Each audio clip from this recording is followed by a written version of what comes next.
Ya, ahora estoy grabando. Bueno, terminamos esta última materia de... Hay algunas actuaciones procesales que yo les comenté, que habían horas, días y todo eso.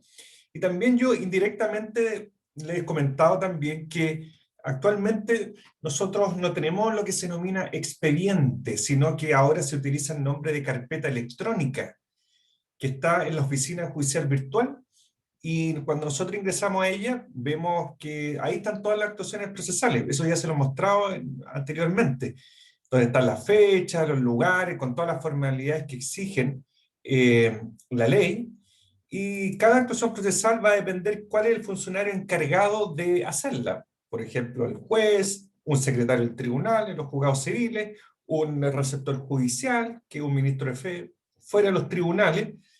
Y todas estas actuaciones procesales tienen que ser autorizadas por un ministro de fe, que dentro del tribunal es el secretario, estamos hablando de los juzgados civiles, y fuera quien practica estas actuaciones generalmente es el receptor judicial, que también es un ministro de fe.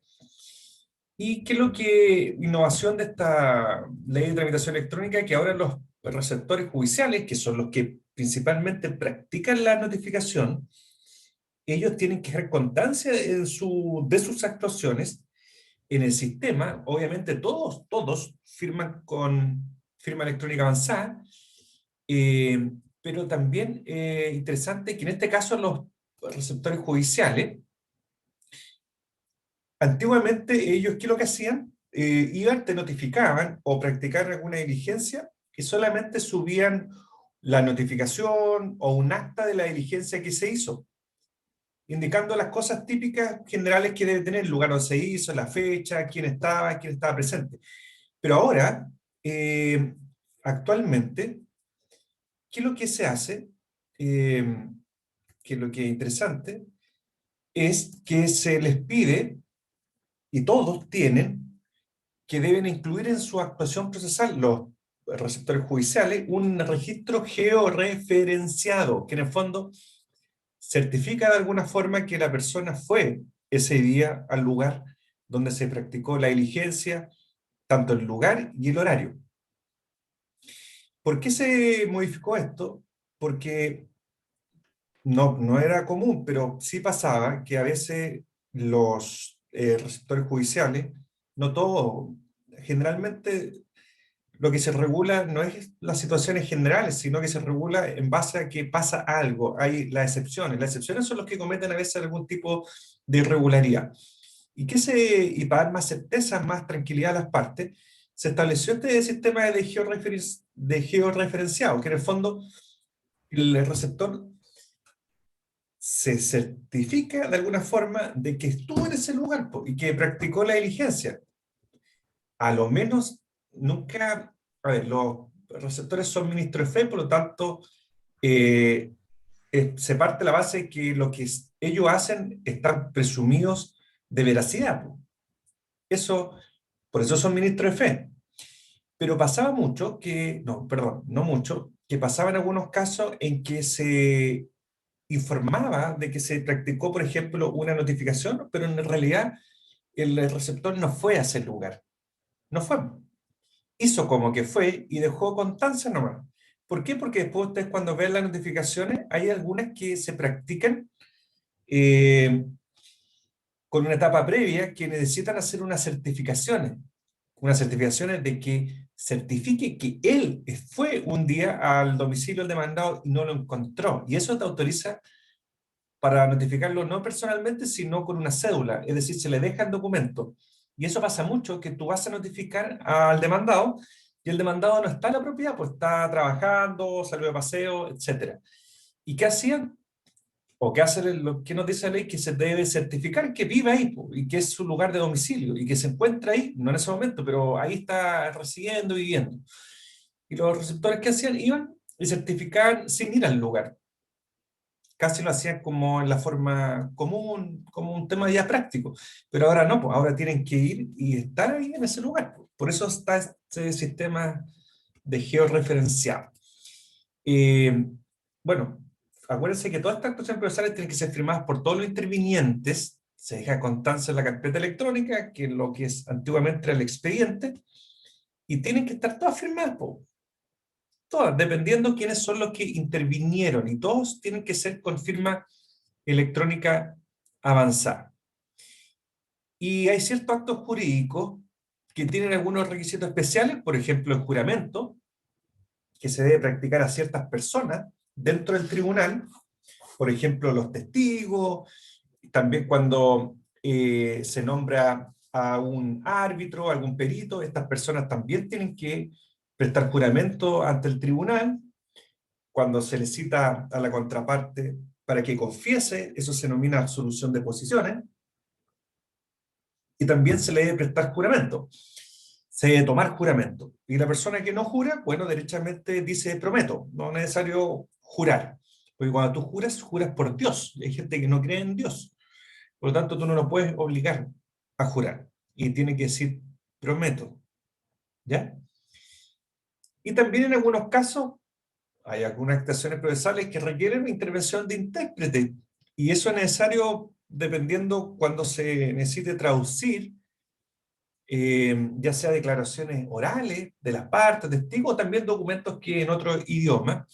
Y eso está regulado también en el Código de Procedimiento Civil, ¿ya? Pero ahora viene una materia que aquí sí que nos vamos a detener, y que eh, cuesta un poco entenderla, si es que ustedes no tienen una base previa en esta materia. A ver, yo les pregunto, ¿ustedes han estudiado previamente los incidentes?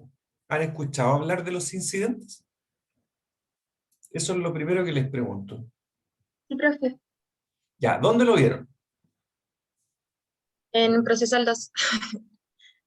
¿En este mismo curso? No, es que lo estoy repitiendo. Ya. ¿Por qué yo pregunto eso? Porque si yo veo la unidad 1, que es la que estamos estudiando nosotros, que son los procedimientos, los actos procesales, conceptos, requisitos, clasificación, todo esto, después nos saltamos a las resoluciones judiciales y las notificaciones. Ah, ya, aquí están los incidentes y nulidad procesal. Ya, entonces están los incidentes y nulidad procesal. Ya, esta materia es, le voy a pedir a Javiera, a nuestra ayudante, que se las pase en una ayudantía o dos ayudantías, para que entiendan esta figura de los incidentes, porque así les va a servir un poco para entender esta materia. ¿Qué materia? Miren, aquí voy a agrandar bien la página porque esto se pregunta mucho, y ya estamos entrando ya a las resoluciones judiciales. Esto se denomina forma de ordenar una actuación judicial. ¿Qué significa? Cuando tú presentas, imaginemos que estamos tramitando una causa, porque nosotros vamos a llegar al momento de estar tramitando una causa, quizás no presentar escrito, porque no es un curso práctico. Eso sí, quizás saber en quinto año conmigo, si es que estoy. Pero en esta parte de la materia, lo que quiero que entiendan, que dentro del procedimiento está lleno de escritos, y los escritos pueden tener de diversas naturalezas. Por ejemplo, una demanda. Tú, si quieres presentar un documento, tú acompañas un documento, todo por escrito. Puede darse la situación que tú quieras solicitar, por ejemplo, una diligencia, también lo haces por escrito.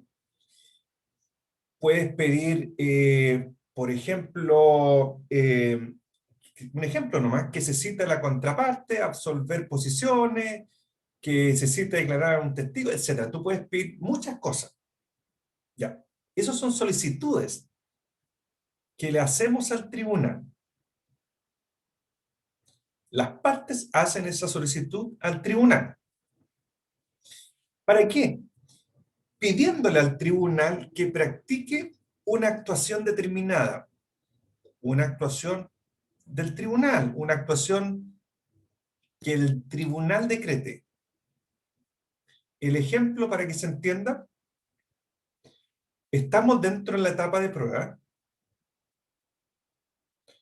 y yo, por ejemplo, le digo al tribunal, le solicito que necesito que se rinda una prueba, no, le solicito al tribunal como medio de prueba la inspección personal del tribunal, es decir, que el tribunal se apersone en el lugar donde sucedieron los hechos. ¿Por qué? Porque necesito que el tribunal vaya, o sea, el juez, al lugar donde se produjo el accidente y levante un acta de todo lo que él pudo observar, de las cosas materiales, y en el fondo eso me va a servir a mí como medio de prueba. Eso es una solicitud que yo le estoy haciendo al tribunal, ¿ya? ¿Y qué es esta materia que vamos a ver nosotros? Es no como hacemos en la presentación, que eso se hace por escrito, sino el tribunal qué resuelve, es decir, qué resolución dicta frente a mi solicitud, frente a mi escrito. ¿Estamos bien, ¿no es cierto? Porque si no entendieron lo que dije yo, no van a poder entender lo que viene después. ¿Se entendió, no? ¿Podría repetirlo, por favor, profe? Ya. Estamos en presencia de un juicio, de un procedimiento, y yo quiero pedirle al tribunal que el tribunal realice una actuación procesal. Una solicitud, yo se la hago formalmente por escrito, y el tribunal lo que tiene que hacer es decretar esta actuación judicial. Puede ser muchas, va a depender la que yo le estoy pidiendo al tribunal para el caso concreto. Un ejemplo sería que estamos en la etapa de prueba y yo le pido al tribunal, le solicito la inspección personal del tribunal. Es decir, que el tribunal vaya a donde sucedieron los hechos. ¿Para qué? Para que levante un acta de todo lo que pudo constatar de lo que sucedió en ese hecho, lo que puede ver. Yo le estoy solicitando algo al tribunal, pues. Y la contraparte también tiene algo que decir frente a mi solicitud, por el principio de bilateralidad de la audiencia. Bueno, y ahí el tribunal, frente a mi solicitud, tiene que dictar una resolución. Acuérdense que cada vez que yo presente un escrito, que puede ser una solicitud, que eso es lo que estamos viendo ahora, el tribunal siempre va a dictar una resolución. Siempre. Todo lo que yo le pido al tribunal, todo lo que yo presente al tribunal, el tribunal tiene que resolver. Y ahí se va la situación que el tribunal va a resolver. Pero ¿cuál es el problema? Que esa resolución que ustedes van a ver en el expediente, en la carpeta electrónica, puede decir, puede señalarse de distintas formas. Y cada forma que nosotros apreciemos de esa resolución, es decir, las distintas formas que el tribunal dicta la resolución, tiene un significado muy importante. ¿Por qué? Porque cuando yo pueda distinguir esa forma de cómo el tribunal ordenó esa actuación judicial, cuando yo pueda distinguir esa forma que ordenó esa actuación judicial el tribunal, yo voy a poder saber dos cosas. Determinar la tramitación a que se ha de dar a mi solicitud. En otras palabras, yo presento el escrito, el tribunal dicta la resolución y yo quiero saber cómo se tramita esa solicitud, qué es lo que viene a continuación. ¿Tiene pasos a seguir? ¿Habrá que escuchar la contraparte? ¿Se escucha la contraparte? ¿No se escucha? ¿El tribunal podrá resolver de inmediato? ¿O tendrá que escucharse la contraparte? Todo eso yo lo voy a saber en la medida que pueda identificar ese tipo de resolución. ¿Ok? ¿Se entendió eso, no? La primera parte, ¿por qué es importante? Es que esto tienen que entenderlo porque no sacan nada a aprenderse lo que viene a continuación de memoria, si no distinguen estas dos situaciones, ¿por qué es importante?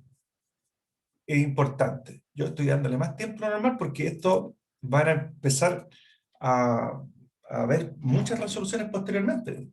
Bueno, lo primero, la tramitación. Y segundo, es precisar el instante a partir del cual puede practicarse la actuación que yo le solicité al tribunal.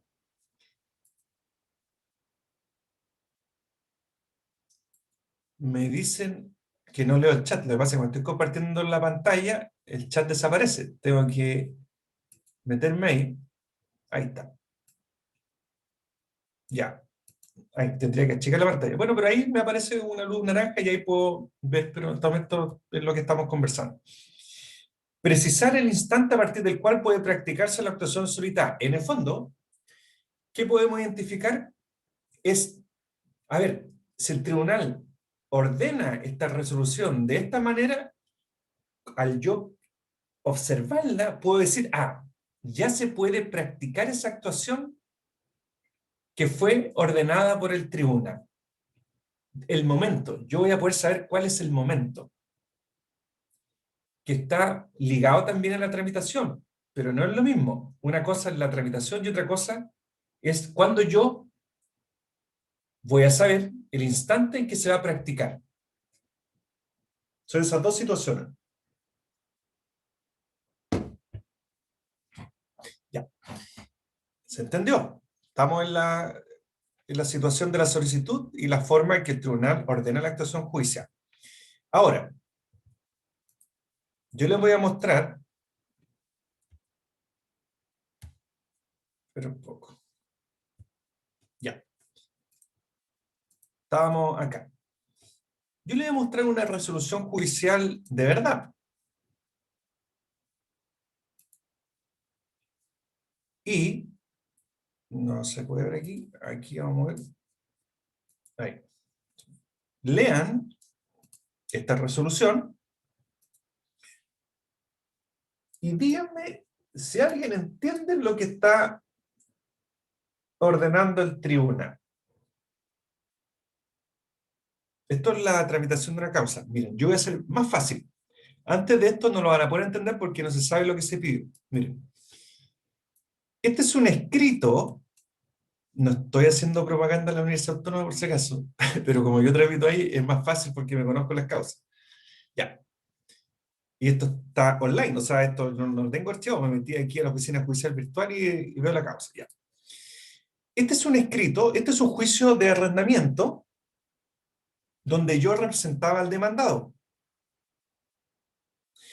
Y esta causa ya está en etapa posterior a la sentencia definitiva. En otras cosas, se dictó la sentencia definitiva y ordenó que el demandado entregara la propiedad. Pero más que ordenar entregar la propiedad, ya pasamos esa etapa, ahora estamos en la etapa del cumplimiento forzado, es decir, sacarlo a la fuerza. Si no se va, hay que sacarlo, con carabinero. Yo represento al demandado. Fíjense, a mí ya me notificaron la sentencia ya está firme, ya terminamos esa etapa y llegamos a la etapa del cumplimiento. O sea, ya no hay recurso, no hay nada, pero estamos en la etapa del cumplimiento y dijeron ya, solicitamos, el escrito de la parte demandante dice, solicita el lanzamiento. Lanzamiento es que textualmente, literalmente, vaya carabinero, te agarre y te saque la propiedad con todas las cosas.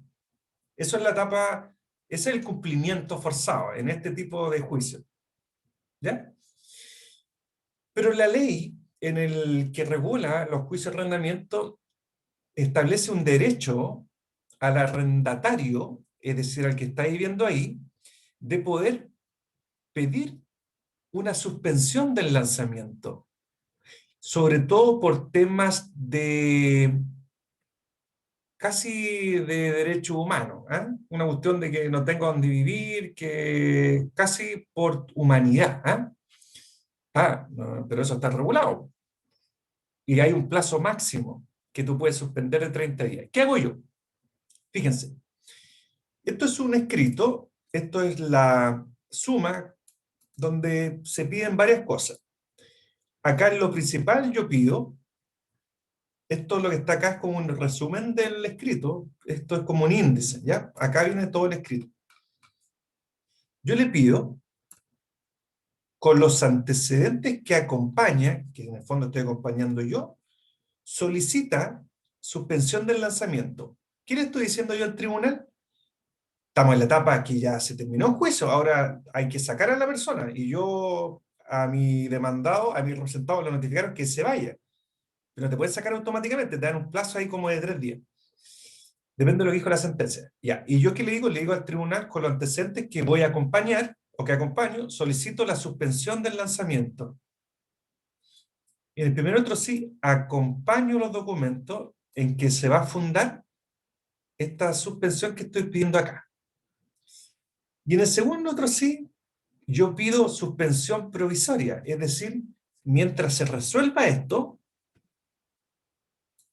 mientras le pido al tribunal que se suspenda el lanzamiento, en ese intertanto, yo le pido también una suspensión provisoria, es decir, mientras se resuelva esto, esta suspensión, que hay un plazo, que no puede ser más de 30 días, mientras se resuelva esta solicitud que le estoy haciendo al tribunal, yo le digo, también solicito suspensión provisoria.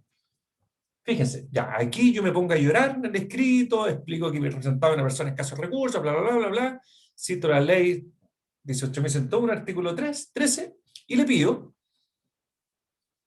ordenar la suspensión del lanzamiento decretada en auto por el plazo de 3 meses. Me fui, como se dicen los jóvenes, en la ola, siendo que la ley dice 30 días, pero yo dije, ¿sabes qué? Voy a pedir más para que me den los 30 días, porque si la ley dice 30 días y pido 30, capaz que me den 20. Así que dije, ya, voy a pedir fuera lo que establece la ley.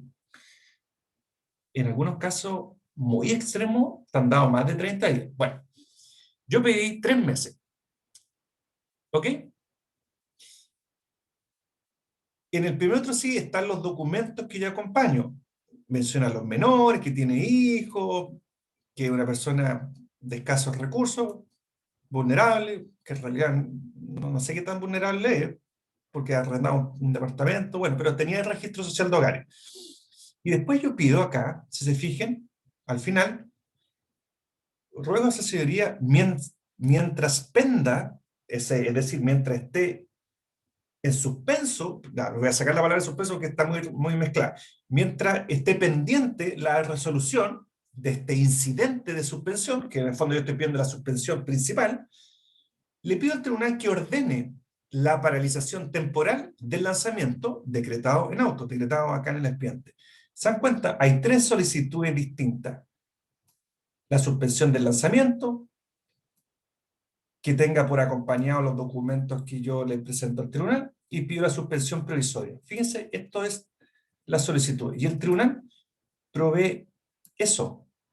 Fíjense, a lo principal, esto que está aquí, a lo principal, es la resolución que se pronuncia sobre esto.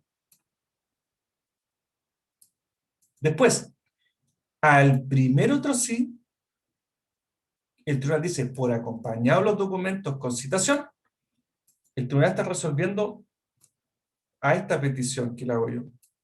Después, al segundo otro sí, esto, el tribunal está resolviendo a la suspensión provisoria. ¿Se fijan? Cada vez que tú, este es casi una clase de escritos, pero tienen que entender esto para que sea práctico. Cada vez que yo hago como un índice, esto se llama la suma en un escrito, acá viene el cuerpo del escrito, esto es el desarrollo, ¿ok? Así, ok. Frente a cada suma que diga en lo principal, primer otro sí, segundo otro sí, si hay más peticiones dirá tercero, cuarto y así sucesivamente, siempre el tribunal va a tener que resolver a esto, a esta suma. Por eso el tribunal, cuando tú le dices en lo principal, el tribunal resuelve a lo principal, ¿se fijan? Así. Cuando yo pongo primer otro sí, el tribunal dice al primer otro sí. Después, al segundo, perdón, segundo otro sí, el tribunal va a proveer al segundo otro sí. Ahora, yo les voy a dar unos par de minutos para que vean esta resolución, que es una resolución tipo que aparece siempre en los tribunales, y, y ver si entienden algo, porque así se tramita la causa. Eso les va a aparecer. No sé si se entiende algo, y si no, no tienen por qué saberlo, yo les explico. ¿Profe? ¿Profesor? ¿Se escucha? ¿Sí? Dígame. No, o sea, me queda un poco claro, pero a fin de cuentas, cuando el tribunal dice traslado, no determinan ni los días o el no. ¿Cómo se sabe? Bien, muy buena pregunta porque yo les voy mostrando. Para entender esto, tienen que saber la importancia. ¿Cuál es la primera importancia? Para saber. ¿Cómo seguir con la tramitación? Ya. Ok. Después, ¿por qué es importante? Y para saber en qué momento hacer esa tramitación. Ya. ¿Cuándo se va a poder cumplir esa solicitud que yo le hago? Se fijan, acá dice a lo principal traslado. Sin entrar a estudiar la materia, casi por lógica. Si el tribunal te provee traslado, te está dando el traslado a esto, a la suspensión de lanzamiento que estoy pidiendo de 3 meses, ¿no es cierto? Porque eso es lo principal. Y el tribunal, perdón, y el tribunal te está proveyendo a eso traslado. Inmediatamente yo les pregunto, esa resolución, por lo que dice, así por lo que se le imagina en su cabeza, ¿se podrá cumplir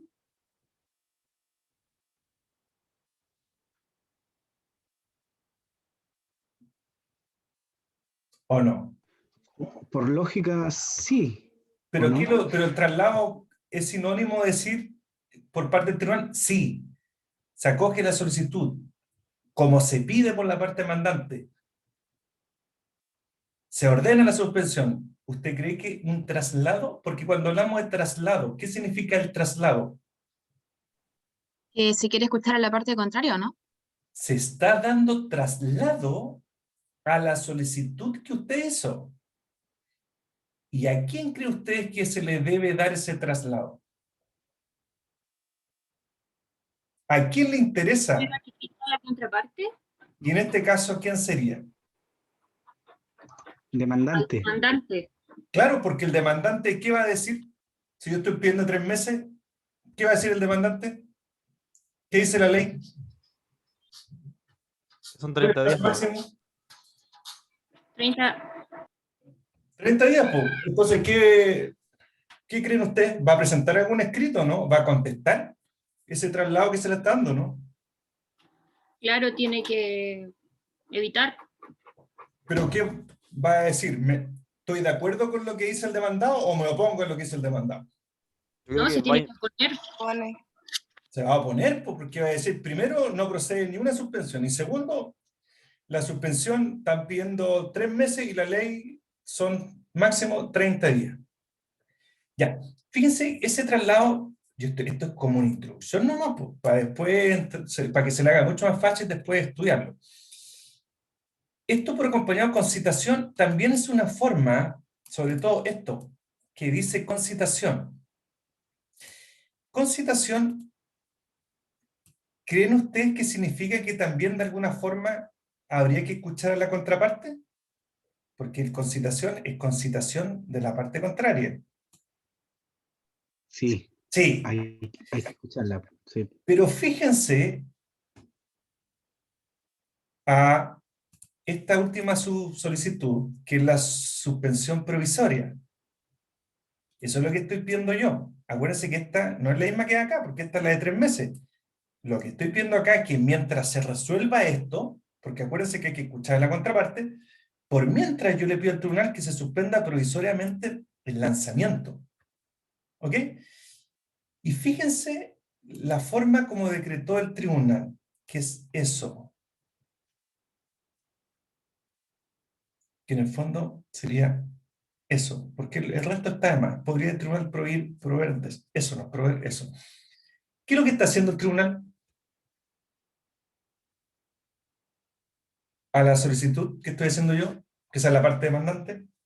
No, el ¿La está demandado. acogiendo? ¿La Y está le, aceptando? sí, pues. Y le está, y esa parte de esa resolución, ¿se ve alguna parte de esa parte de esta resolución, del segundo otro sí, que esté dando luces de que deba escucharse la contraparte?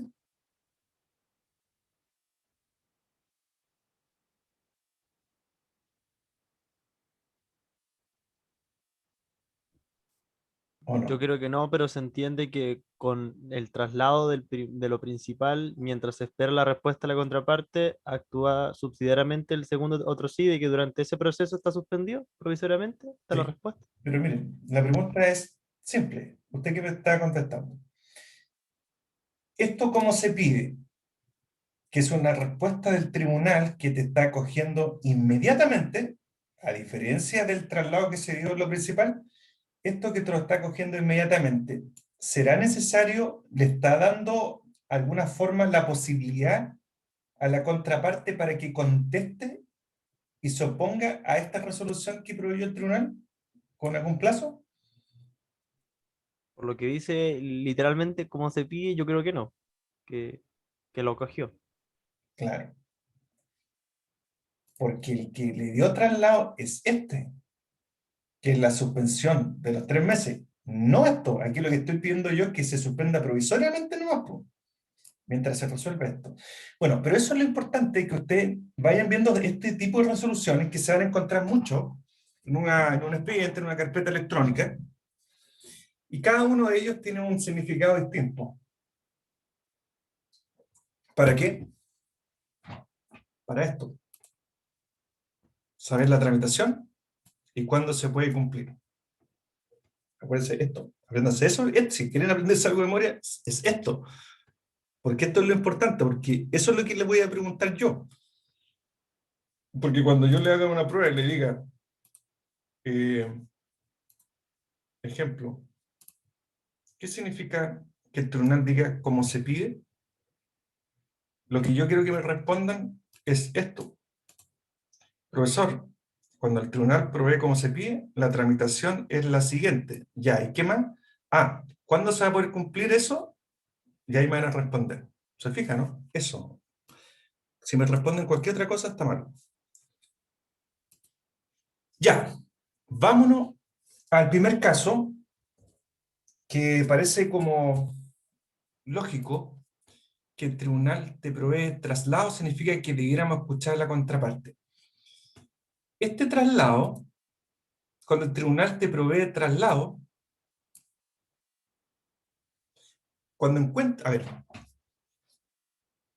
este traslado que ustedes están viendo, ustedes, generalmente el estudiante lo asocia a un plazo que corresponde a la tramitación de los incidentes. Pero ese traslado tenemos que ver en qué materia, en qué procedimiento estamos para saber cuál es el plazo del traslado, es decir, cuál es el plazo que tiene la contraparte para contestar. A ver, cuando tú presentas la demanda en un juicio ordinario, el tribunal va a proveer traslado. Pero ese traslado, como el código SPC regula expresamente cuánto dura ese traslado, nos tenemos que remitir a ese plazo. Porque uno sabe, porque se presenta la demanda, uno sabe que tiene el plazo de 15 días. ¿Ya? Pero también el traslado se utiliza mucho en una materia que se denomina los incidentes. Incidentes. ¿Qué es lo que es un incidente? Para que entiendan lo que es un incidente, tienen que hacer la distinción con lo que es el objeto del juicio, que es lo principal en el juicio. Cuando tú presentas la demanda, acá, mira, les voy a mostrar, acá, principal. Aquí está la demanda. Esta demanda es por sumario especial, que es un juicio de arrendamiento. Lo que tú le estás pidiendo al tribunal, fíjense, también esto es como un avance de la materia, porque yo trato de relacionar todo. Trato de no avanzar mucho, pero relacionando. Fíjense, esto es una demanda de término contrato por no pago de renta. Y lo que tú pides es la entrega del mueble y el cobro de la renta que te adeudan. Esto es lo que tú le estás pidiendo al tribunal. la terminación del contrato. Ese es el objeto del juicio, eso es mi pretensión, eso es lo que yo le pido al tribunal, que se termine el contrato, que me entreguen el inmueble y que me paguen la renta deuda. Eso es lo principal que se discute en el procedimiento, en este ejemplo. Por lo tanto, dentro del procedimiento van a existir muchas resoluciones judiciales, muchas, pero una sola va a resolver mi pretensión, una. Es decir, va a haber una sola sentencia que va a condenar al demandado, o mejor dicho, en este caso, una sola sentencia que va a declarar terminado el contrato, que entregue el inmueble y que pague. Y esa sentencia puede ser a favor o en contra. Esa es la sentencia que se denomina sentencia definitiva. Es una en primera instancia. Vamos a hablar solamente de primera instancia. Una. ¿Y qué va a resolver esa sentencia definitiva? Esto. Si se declara terminado el contrato, ordenando la entrega y que se pague esta deuda que mantiene. Esa sentencia que resuelve esto va a ser la sentencia definitiva, que va a ser una. ¿Está claro eso, no? Ya. Sí, profe. Por lo tanto, si ustedes van al expediente, van a encontrar muchas resoluciones judiciales. Cada una tendrá un nombre distinta de acuerdo a la naturaleza, es decir, qué es lo que está resolviendo. Está lleno, pero hay una sola, que es la sentencia definitiva, que debe estar por acá, donde diga sentencia. En alguna parte, por aquí tendría que estar acá, cerca de la apelación debería estar. Acá. Esta es la sentencia. ¿Ok?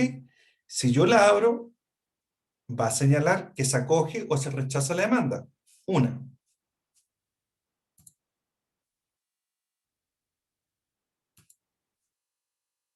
Eso debe ser el sistema georreferenciación, seguramente, por el monito que está ahí. Si uno pincha ahí.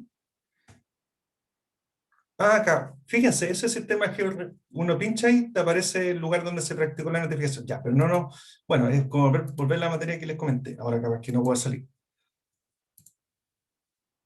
Ya, pero interesante, porque aunque no me crean, nunca lo había visto. Gracias por el aporte, pero inmediatamente lo asocié. Bueno, esa es la sentencia. Ahora, para que se entienda el tema de lo incidente, cualquier cosa que tú presentes al tribunal y hagas una solicitud y el tribunal tiene que resolver y que el tribunal estime, o hay algunos casos que por ley está establecido, deba escucharse a la contraparte porque genera algún tipo de discusión, se va a considerar un incidente. Y el tribunal va a tener que resolver ese incidente. Por ejemplo, ya saben ustedes que la sentencia definitiva es la que va a acoger la demanda o la va a rechazar. Pero en este caso, si se fijan, cuando yo hago esta solicitud, no tiene nada que ver con la sentencia definitiva. Si la sentencia definitiva resuelve si se acoge o se rechaza la demanda. Pero acá el demandado, que en este caso soy yo estoy pidiendo la suspensión del lanzamiento. Esto generalmente va a ser considerado un incidente. ¿Qué significa eso? Que hay una cuestión accesoria a lo principal que se está discutiendo y que debe discutirse. No se está discutiendo si se acoge o se rechaza la demanda, eso lo resuelve la sentencia definitiva. Pero durante el proceso se generó un incidente. ¿Cuál? En este caso, la solicitud de suspensión del lanzamiento. ¿Se fijan? se va a discutir una cuestión accesoria a lo principal. Lo principal ya en este caso ya se resolvió, pero acá se está discutiendo otra cosa. Pero, como es importante y se requiere escuchar la contraparte, se genera un incidente. ¿Y el incidente qué significa? Que se va a escuchar a la contraparte. Y cuando se genera el incidente, el tribunal, ¿qué es lo que provee? Traslado. Por lo tanto, este traslado que ustedes ven acá, si ustedes lo ven a propósito de cualquier solicitud que se genere durante el procedimiento que no tenga que ver con la demanda, con lo que se está planteando por la parte que presentó el escrito, que es una cuestión accesoria, siempre vamos a estar en presencia de un incidente. No sé si se entiende. Por ejemplo, estamos dentro del juicio y yo como demandante quiero pedir una medida precautoria. ¿Para qué? Para que le prohíban vender el auto al demandado. Yo hago una solicitud, pero esa medida precautoria es considerada un incidente en el juicio porque está regulado como incidente y el tribunal debiera proveer traslado. Traslado. Ya. Estoy dándose la explicación para que se entienda. Ustedes no han visto incidente, por eso hago como una explicación así súper rápida, pero después lo van a entender más fácil. Bueno. Profesor, ¿Sí?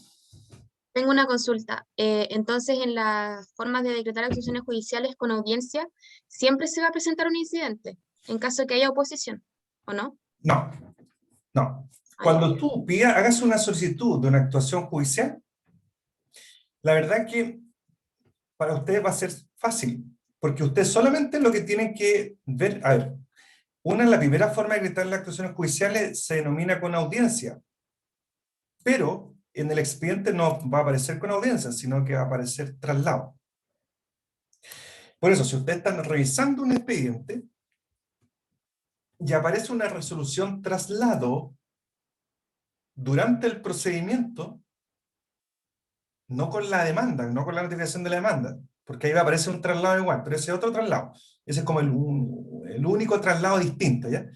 Pero si ustedes ven el expediente y aparece esta resolución traslado, ustedes inmediatamente tienen que asociar que alguien hizo una solicitud que planteó un incidente. Eso inmediatamente lo tienen que asociar. ¿Y qué significa? Que frente a la solicitud que hace alguna de las partes, el tribunal, ¿qué es lo que va a hacer? Previo a decretar o rechazar la actuación, es decir, antes de acoger o no esta solicitud, el tribunal lo que va a hacer, va a ordenar traslado, tramitación. ¿Y qué significa este traslado? Que se le va a dar el plazo de 3 días a la contraparte para que exponga lo que estime pertinente. Generalmente podría ser oponerse, pero también podría no hacer nada, o podría también estar de acuerdo y allanarse. Pero generalmente si hay algo muy controvertido, debiera oponerse. Traslado, 3 días. Esa es la tramitación, traslado. ¿Y qué significa eso? Que cuando te proveen traslado a la contraparte se le da 3 días para que en el fondo pueda contestar. Eso se denomina evacuar el traslado. Pero no necesariamente puede que conteste o no. Si él quiere lo hace, no es obligatorio. Pero sí hay que respetar el plazo de 3 días. ¿Ya? Si es que no hace nada el demandado, hay que esperar los 3 días. Ahora la pregunta es, bueno, usted dijo, profesor, que ya sabemos la tramitación, pero ahora la pregunta es, ¿y cuándo se va a poder practicar esa diligencia que decretó el tribunal? La pregunta es esto. ¿Se puede cumplir una diligencia que todavía no está decretada? No. No, po, si no hay, solamente hubo una solicitud. Por lo tanto, ¿cuándo debiera cumplirse la solicitud? Pasados los 3 días o que haya respondido la persona. Imaginemos que, olvidémonos de este ejemplo del juicio de arrendamiento, un ejemplo más fácil. Ya sigamos este ejemplo para no confundirnos. Se le dieron 3 días. 3 días. ¿Qué pasa? Yo les pregunto, ¿qué pasa si la contraparte dentro del plazo de 3 días se opone?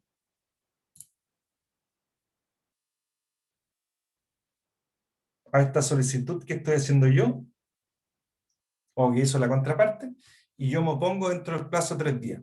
¿Qué es lo que ¿Se puede cumplir algo que no está decretado? No. Entonces, ¿qué es lo que debiera venir a continuación?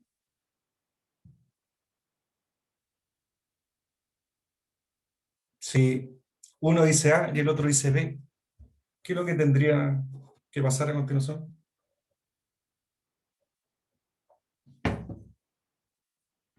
¿O quién tendría que resolver? El tribunal debería resolver. Claro, el tribunal va a resolver. Pero, como acá esta es una tramitación que se denomina incidental, ¿qué es lo que pasa? Bueno, no hemos visto el incidente, pero cuando tú presentas un incidente y el tribunal da traslado, ¿qué viene a continuación? Plazo, 3 días para contestar. Cuando se vence ese plazo de 3 días, el tribunal tiene que resolver.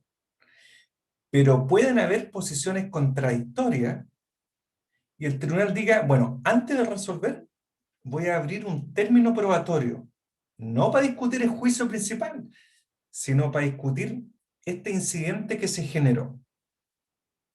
Porque el demandado está pidiendo la suspensión y acompaña documentos. Y el demandante dice que no, que los documentos son falsos, que los documentos no son pertinentes, que no sirve para acreditar la situación del demandado, etc. Bueno, el tribunal dice, ¿sabes qué? En realidad no lo tengo claro. Voy a abrir un término probatorio. Que las partes presenten testigos, presenten documentos, y después, venció el término probatorio, que en este caso de los incidentes son 8 días, ahí el tribunal está en condiciones de poder resolver. Pero recién ahí, po. Entonces la pregunta es, cuando el tribunal provee traslado, ¿cuándo se va a poder cumplir?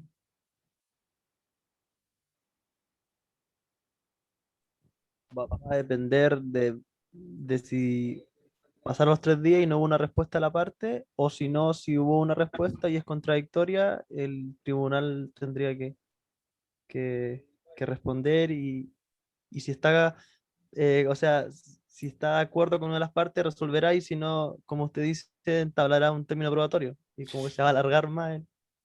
Pero miren, imaginemos este ejemplo. Yo le pido al tribunal que se decrete informe perito. Esa es una solicitud que le hago yo al tribunal. Que hagan un informe pericial sobre sobre algún hecho controvertido. Un informe perito. El tribunal provee traslado. Y la contraparte dice, le dan plazo de 3 días. Y el demandado dice, yo me opongo. O no hace nada. El tribunal, ¿cómo debiera resolver? Bueno, imaginemos que estime que es necesario un término probatorio para determinar si procede o no la informe pericial. Ya, pero imaginemos que no habrá un término probatorio de 8 días, sino que derechamente va a resolver.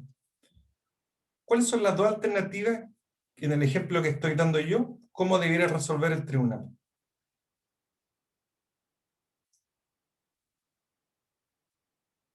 Si lo que yo estoy haciendo es haciendo una solicitud. Solicito informe de perito. ¿Cuál sería la respuesta del tribunal? Si hay dos alternativas, ¿cuál va a ser?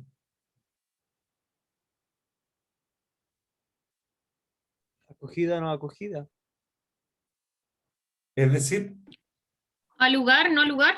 al lugar a la solicitud, no al lugar a la solicitud. Se acoge la solicitud, se rechaza la solicitud.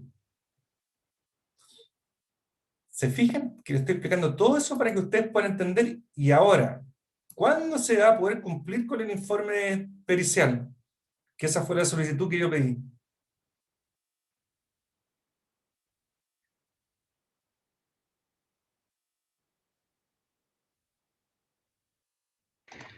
Cuando el tribunal abra el término probatorio. Pero si el tema oratorio... Perdón, me equivoqué. El periodo de prueba. Periodo de prueba. Una vez que se traslade, No, pero escúchame, ¿qué tiene que ver si yo le estoy diciendo que el tribunal no va a abrir un término probatorio porque estima que no es necesario y no abre el término probatorio y derechamente acoge la solicitud? Si acoge la solicitud, no hay que abrir término probatorio, si ya acogió la solicitud. ¿Cuándo se puede comenzar a cumplir esa diligencia de perito? En otras palabras, ¿desde cuándo uno puede solicitar la designación del perito con nombre y apellido y después hay que notificar al perito? ¿Cuándo se puede empezar a realizar todas esas gestiones? ¿Desde qué momento? desde que el tribunal notifica, o sea, da a conocer la resolución. La que acogió la solicitud, ¿no es cierto? Sí. Sí, pues, eso es, pues. Ahí está, pues, ese es el ejemplo. Cuando se da curso solicitado. Ya, eso es súper importante que lo tengan claro. ¿Qué es lo que es importante? Que en el fondo, si uno les pregunta cuál es la tramitación, está toda la tramitación incidental, eso de 3 días que se le da a la contraparte puede contestar, puede no contestar, y ahí el tribunal va a resolver si es necesario abrir un término probatorio, y si es necesario abrir un término probatorio, se abrirá un término probatorio de 8 días. Venció el término probatorio y el tribunal va a resolver. Pero también puede estimar que no es necesario abrir un término probatorio y el tribunal resuelve. Y dicta una resolución. ¿Se fijan que dicta otra resolución? No tiene nada que ver con la sentencia definitiva. Aquí estamos metidos en un incidente, una cuestión accesoria, que tiene que ver con la suspensión o no un lanzamiento. Y aquí el tribunal dicta esta resolución y se notifica todas las resoluciones, grábenselo en su cabeza, todas las resoluciones, casi todo, el 90 y tanto por ciento, tienen que notificarse a las partes. Y una vez que se notifican, ya estamos en condiciones de cumplirla. Incluso, si se dicta esta resolución que acoge la solicitud, incluso la contraparte que no está conforme puede apelar, pero tampoco va a suspender este procedimiento. ¿Por qué? Porque después vamos a ver el tema de los efectos de la apelación que no suspenden el procedimiento, algunas que se conceden en el solo efecto auditivo. Pero eso es lo que tienen que saber. Tal como les pregunté y tal como me respondieron al final, tramitación, ¿cuándo se puede cumplir? Eso es cuando ustedes encuentren en un expediente la palabra traslado. Traslado. Obviamente no es el traslado a la demanda, porque el traslado a la demanda tiene otros plazos. Hay otros juicios que el traslado tiene que ver con otros plazos, no con lo incidente. Pero generalmente, ya iniciado el juicio, ya notificada la demanda, si ustedes encuentran este traslado, tienen que estar atentos y atentas a responder, porque van a tener un plazo de 3 días desde que se les notifique este traslado. Y si yo les pregunto a ustedes, ¿qué es lo que es un traslado? Así, ¿qué naturaleza? ¿Qué es lo que es un traslado? ¿Esto? ¿Qué es esto que están viendo acá? ¿Qué es esto? ¿Qué es todo esto? Todo esto, ¿qué es lo que es? Todo lo que estamos viendo acá, ¿qué es lo que es? Actos procesales, Pero más precisamente, esto, Un auto. una actuación ¿pero de quién? Todo lo que está acá, del tribunal. del tribunal. Es Y una resolución judicial. claro, es una resolución judicial. El traslado es una resolución judicial, ¿ya? Para que vayamos entendiendo. Ya, ¿a alguien le quedó alguna duda? Por ejemplo, esto es un ejemplo. Uno pidió una medida precautoria y el tribunal provee traslado. Imagínense que usted es el demandado y usted debe 100.000 pesos. El juicio es por 100.000 pesos. Y el demandante dice, ¿sabes que le voy a pedir una medida precautoria de prohibición de celebrar acto y contrato sobre su casa? Y usted tiene 2 autos y más encima su casa que vale 500 millones de pesos. Y pide una medida precautoria sobre su casa, siendo que usted tiene otros bienes para asegurar el resultado de la pretensión del demandante. ¿Qué pasa si llega el cliente y le dicen, pucha, me demandaron por una demanda que no me di ni cuenta, choqué a una persona, y, y, pero son como 500 lucas, ¿no? Ah, ok. Y de repente llega el cliente y le dice, pero mire, hay una resolución que dice traslado. ¿Qué harían ustedes con ese traslado? O ustedes ya son abogados, ya tomaron la causa. ¿Qué harían con esa solicitud de la contraparte de una medida precautoria? ¿Encuentran lógico pedir una prohibición de celebrar contratos sobre la casa que vale 500 millones de pesos y la deuda son 500.000 pesos? No. Ahí No, tendrían que oponerse. Tendrían que decir que no hay peligro de incumplimiento. ¿Qué peligro de incumplimiento? Para que procesar las medidas precautorias tiene que haber el periculum in mora, peligro de incumplimiento, que en el fondo exista peligro del incumplimiento, pero una persona que es solvente, que tiene casas, tiene autos, por 500.000 pesos no va a andar vendiendo todas sus cosas, pues es ridículo. Por lo tanto, esa medida precautoria pierde toda la naturaleza, toda la esencia, no cumple con los requisitos de las medidas precautorias. Entonces ahí uno tendría que oponerse, pero ojo, pero si tú no te opones, el tribunal podría acoger la medida precautoria. No sé, eso quedaría a criterio del tribunal. Ya, quedamos hasta acá y después la próxima clase vamos a terminar con las otras actuaciones procesales, que si entienden esta, las otras las van a entender más fácil. Con situación, con conocimiento y de plan. ¿Dudas?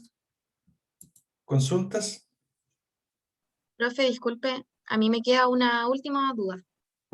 ¿Preguntas?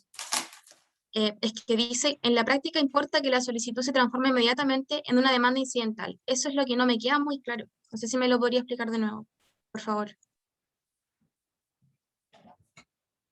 Cuando es una palabra como un concepto más que se ocupa. Cuando tú presentas un incidente, eso tú lo presentas por un escrito, ¿ok? Ese escrito es un incidente que tú lo estás promoviendo al tribunal, pero doctrinariamente, seguramente algún libro, algún apunte, asocia ese escrito incidente como una demanda incidental. Pero en el fondo, el incidente materialmente, físicamente, es un escrito que tú le presentas al tribunal, no es una demanda. Pero algunos le utilizan la palabra como para distinguirlo de la discusión principal. En vez de la demanda principal, la demanda incidental. Eso es, pero una palabra que se utiliza a veces por los profesores, pero no es un tema de fondo importante. ¿Ah? El incidente es una solicitud que se hace al tribunal en estos procedimientos que nosotros estamos viendo, que son principalmente escritos, que se plantean por escrito, pero después en otros procedimientos se pueden plantear oral, pero acá metámonos en procedimientos más escritos. Pero ese es el incidente. ¿Cómo se presenta? Por un escrito, que algunos le dicen demanda incidental. Está lleno, hay muchos incidentes que lo van a ver con Javier. Pregúntame otra cosa, ¿eh? Gracias, profe. profesor, ¿podría explicar que en una parte dice como la resolución que resuelve un incidente es susceptible de ser apelada, pero solo en el efecto devolutivo? ¿Qué quiere decir eso de solo en el efecto devolutivo? Por ejemplo, esta resolución, esto es una resolución que está compuesta por varias resoluciones que se dictan dependiendo de las peticiones. Fíjense que acá el tribunal se pronunció directamente sobre la solicitud provisoria. esta solicitud provisoria la acogió el tribunal inmediatamente. Se puede cumplir inmediatamente. ¿Por qué? Porque el tribunal la acogió. Pero la pregunta es, ¿la contraparte puede causarle un perjuicio por la forma de cómo resolvió el tribunal? ¿Por qué el tribunal está acogiendo la suspensión provisoria si no corresponde, por ejemplo? Yo no estoy de acuerdo. ¿Por qué puede ser que desde que se pidió el cumplimiento esta persona lleva meses en la casa y no se quiere ir? ¿Eso me puede causar algún perjuicio? Sí. Entonces, yo podría apelar. Y podría apelar, pero como ustedes no han visto la apelación, después vamos a ver que dependiendo el tipo de resolución, hay efectos que produce la apelación que puede suspender el procedimiento. ¿Y qué significaría? Que si se presenta la apelación, no podría cumplirse inmediatamente esto. Y por tanto, debiera seguirse adelante. Pero hay casos en que tú puedes apelar, en general, y el tribunal te concede la apelación, no es que te la coja, te la concede para que se vaya a la Corte de Apelaciones, y el tribunal no va a suspender la tramitación de la causa, del cumplimiento. ¿Por qué? Porque ese tipo de resoluciones, cuando se apela, no produce el efecto de que se suspenda el procedimiento. Y eso son cuando uno apela y se concede la apelación en el solo efecto evolutivo. Lo que pasa es que le estoy hablando de esto, cuesta explicarlo más, pero en el fondo hay sentencias que tú apelas y no se suspende el procedimiento, y otras que sí. En este caso, las que fallan incidente no suspende el procedimiento, por lo tanto, aunque haya una apelación pendiente, igual se puede cumplir inmediatamente. Independiente que después la apelación se acoja en la Corte de Apelaciones y se pueda dejar sin efecto lo que se hizo, podría darse el caso también. Pero eso tienen que saber por ahora. Generalmente la sentencia definitiva, la que resuelve el objeto del juicio, si se apela, se suspende el procedimiento. Pero estas resoluciones que fallan incidente, que no es la sentencia definitiva, ¿se pueden apelar? Sí. ¿Se apela? ¿Se suspende el procedimiento? No. ¿Se entiende? ¿Por qué? Porque se concede esa apelación en el solo efecto evolutivo. ¿Qué significa devolutivo, suspensivo? Eso da para una clase entera. Lo importante es que entiendan más o menos que los incidentes, el hecho que tú apeles, no va a suspender el procedimiento.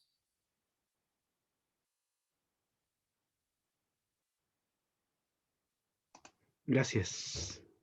Yo creo que ahí les quedó más claro, ¿cierto? Ya. Entonces, ¿estaríamos, no? ¿O alguna otra duda? No, profe. Ya. Entonces nos vemos la próxima clase. Y ahí vamos a terminar esta materia y vamos a empezar con las resoluciones judiciales que ustedes, eso es lo bueno, que por ejemplo ya tienen una noción de las resoluciones judiciales, las asocian a los actos procesales, que existen diversos tipos de resoluciones, hay algunas que fallan lo principal, otras que fallan cuestiones accesorias como los incidentes, y ahí vamos a ir viendo. Ya. Nos vemos, justo me están llamando. Chao, profe, que esté bien. Chao. Chao, Chao, profesor. Chao, Chao, profe. profesor.